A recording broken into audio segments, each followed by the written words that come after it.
काठमाडौँ महानगरपालिका ward number 9 32 पुतलीमा अवस्थित श्री वेङ्कटेश गुरुकुल विद्यालयको व्यवस्थापन समितिको अध्यक्षमा डाक्टर पुरुषोत्तमाचार्य स्वामीजी महाराज नियुक्त हुनुभएको छ।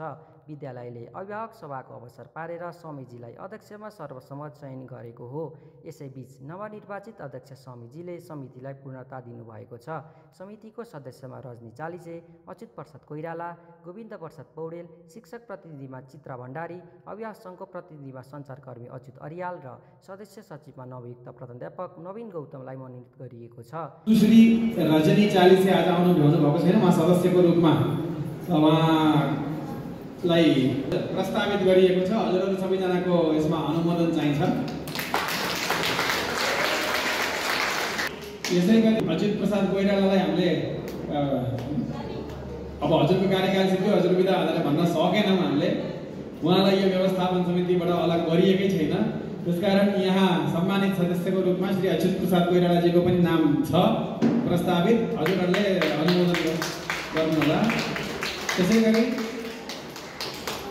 श्री गोविन्द प्रसाद पौडेलज्यू, उहाँ पूर्वमा पनि गुरुकुलको व्यवस्थापन समितिमा हुनुहुन्थ्यो। उहाँको नाम पनि प्रस्तावित गर्दैछु। बाँकी अरू काठमाडौँ महानगरपालिका वडा नम्बर 9 को वडाध्यक्षबाट उहाँले आफ्नो एकजना सदस्यलाई यहाँ पठाइदिनुहुन्छ। हामी फेरि वडाध्यक्षलाई पत्राचार गरी वडा नम्बरको 9 को यहाँ विद्यालयको समितिमा को हुनुहुन्छ भनेर उहाँ आफै बस्न चाहनुहुन्छ कि अध्यक्ष महोदय कसै पनि सदस्यलाई पठाइदिनुहुन्छ कि वडा अध्यक्षज्यूको त्यो उहाँको अधिकारमा छ।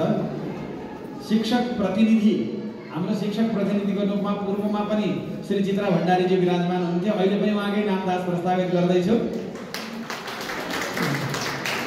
त्यसै गरी शिक्षक अभिभावक सङ्घ जुन अहिले अभिभावकहरूको भेला भएको छ, त्यो अभिभावक सङ्घको प्रतिनिधिको रूपमा यहाँ अध्ययनरत छात्रकै अभिभावक पिता हुनुहुन्छ अत्यन्तै हाम्रो सञ्चारकर्मी, प्रसिद्ध सञ्चारकर्मी, यशस्वी सञ्चारकर्मी श्री अच्युत अरियालजी, उहाँलाई सदस्यको रूपमा प्रस्तावित गरे।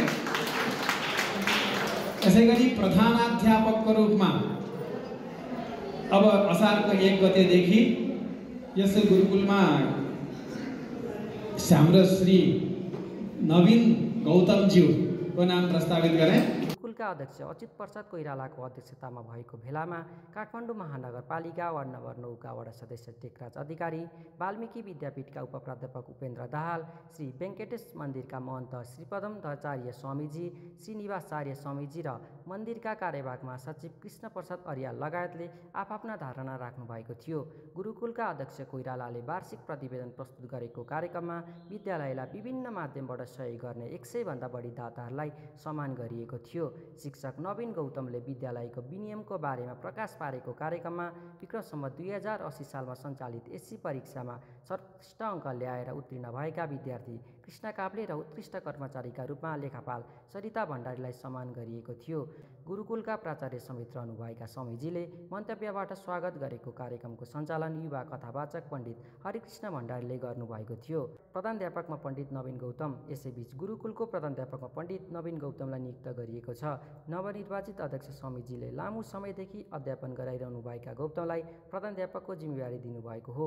विक्रम सम्वत 2075 सालमा स्थापित गुरुकुलले छोटो समय नै धेरै अभिभावक र विद्यार्थीको मन जित्न सफल भएको छ।